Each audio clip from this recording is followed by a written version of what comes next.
Ô, Barsi, deixa eu perguntar uma coisa. Você investe há quantos anos já?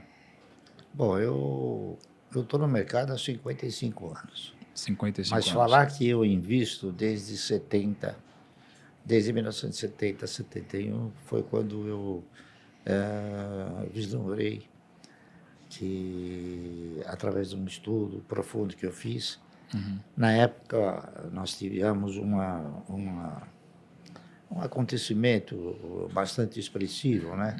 Os fundos de previdência privada começaram a ter problemas sérios e foram progressivamente quebrando. Então, eu cheguei numa conclusão que os grandes fundos da época, né, de previdência privada, que eram o Pereira Barreto, que era o Providência, era o Montepio da Família Militar, o GBOX, né? Eu cheguei na conclusão que talvez a gente devesse olhar para a formação de uma carteira de renda mensal, examinando um outro tipo de acervo, um outro tipo de patrimônio que você pudesse garantir uma renda mensal, já que os fundos de previdência privada, na sua essência, eles propõem o quê? Propõem garantir uma renda mensal após um determinado período, não é isso? Eu fiz, então, uma análise e fui progressivamente ajustando essa análise e, na época, eu concluí uma coisa interessante.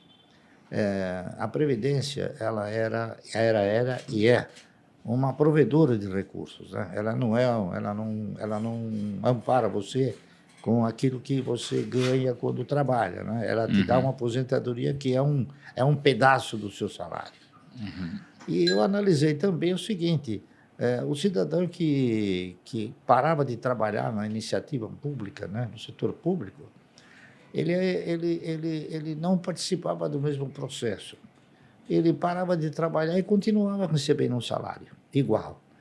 Então, eu acabei concluindo que a Previdência, além de ostentar a condição de provedora, ela ostentava e ostenta ainda, né, a condição de empregadora.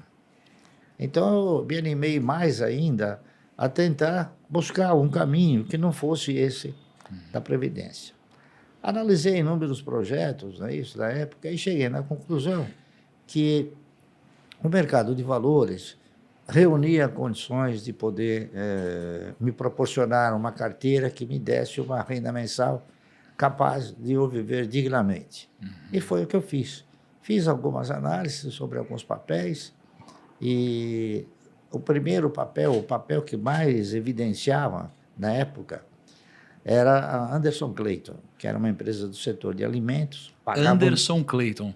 Anderson Clayton. Pagava um dividendo extraordinário, não é isso? Custava centavos, custava 50 centavos. E dava um dividendo superior a R$1. Então... Caraca, que isso?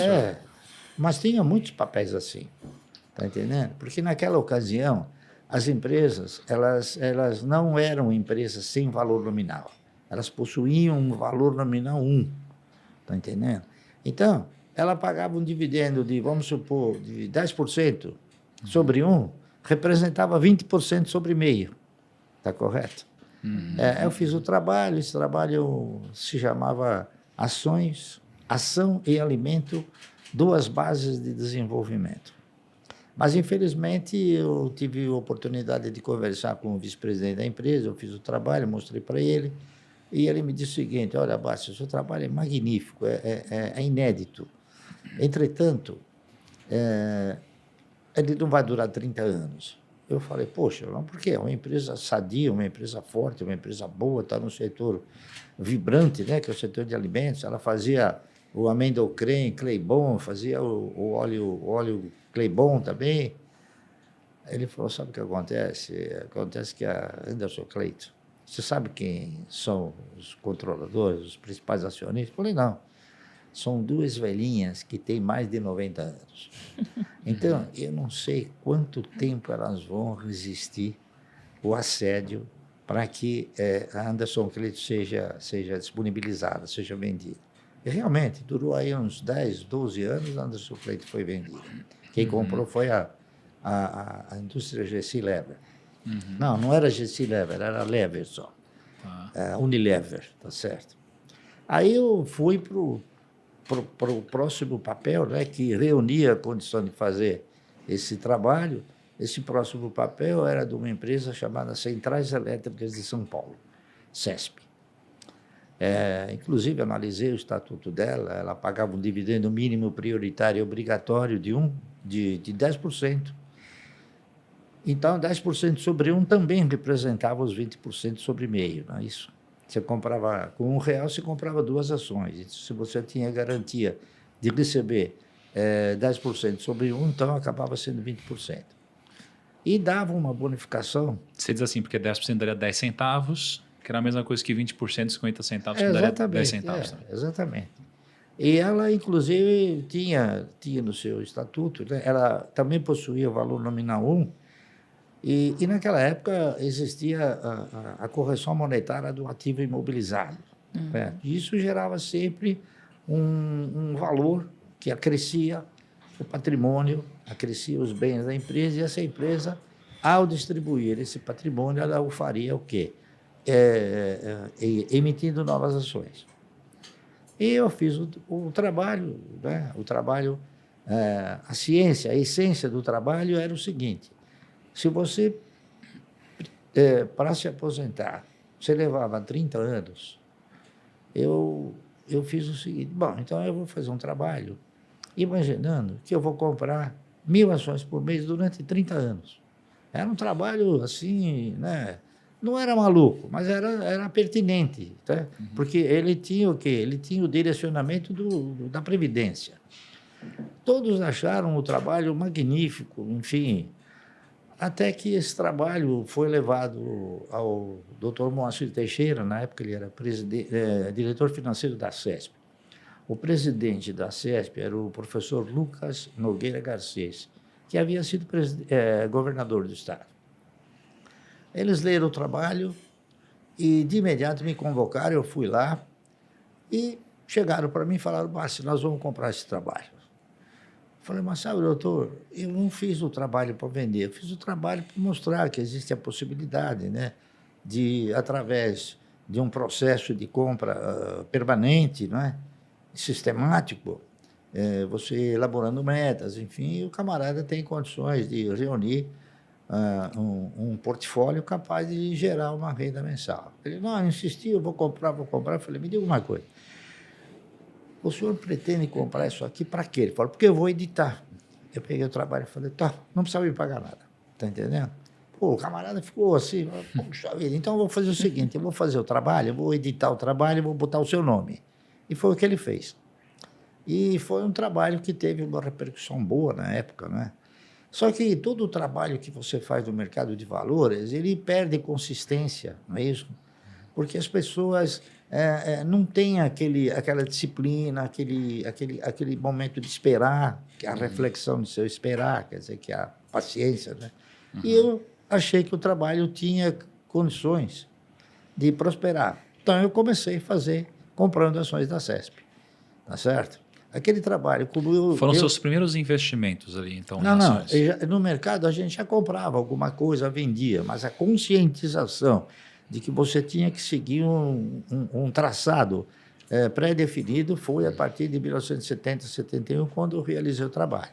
O trabalho, ele gerou em mim a expectativa de que realmente aquele era a trajetória, aquele era o caminho, entendeu?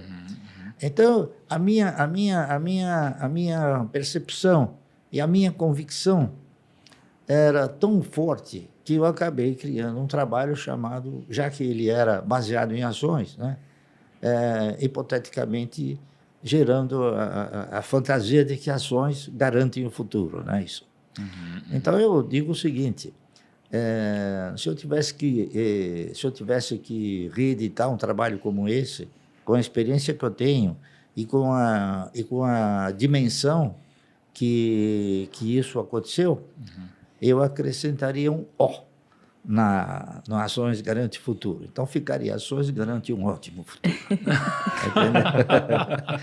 Entendi, daí que veio, né? O AGF. Legal. Mas só de entrar em algumas perguntas que eu separei aqui para você, Você acha que nesse processo de mais de 50 anos investindo, né, todos os trabalhos que já fez, já estudou, casos, escolhas de boas ações, ações não tão boas assim, contextos diferentes de mercado, você acha que dá para ensinar isso daí que você passou? Você acha que o processo de fazer um value investing, por exemplo, você acha que dá para ser ensinado isso daqui? Ou você acha que não? Isso daqui só pode ser aprendido através da vivência? Não, dá para você ensinar. E eu tenho, assim, inúmeros amigos, né, que acabaram se tornando clientes, que também processam a mesma filosofia que eu. E hoje estão também alimentados por uma carteira de renda mensal muito boa. Né? Legal. Muito boa. É uma pena que, progressivamente, nós fomos tendo assim, a capacidade de revelar mais isso. Porque antes era só pelo telefone, não é isso?